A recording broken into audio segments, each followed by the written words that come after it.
పోషణ లోపంతో బాధపడుతున్న చిన్నారుల ఆరోగ్య పరిరక్షణకు ప్రత్యేక చర్యలు తీసుకోవాలని నీతి ఆయోగ్ ప్రభరీ అధికారి పౌసామి బసు తెలిపారు. జయశంకర్ భూపాలపల్లి జిల్లా ఘనాపురం మండలం బుర్రకాయలగూడెం అంగన్వాడీ కేంద్రాన్ని పరిశీలించారు. ఈ సందర్భంగా చిన్నారులు పూల బొకే అందించి ఆమెకు స్వాగతం పలికారు.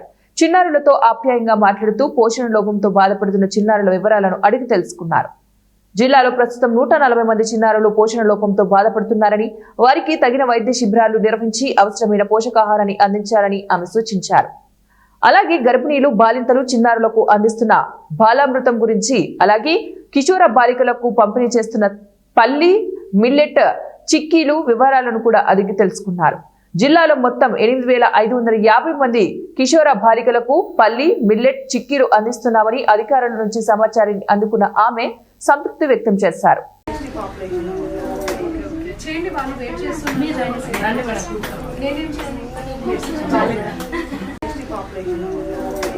చేయండి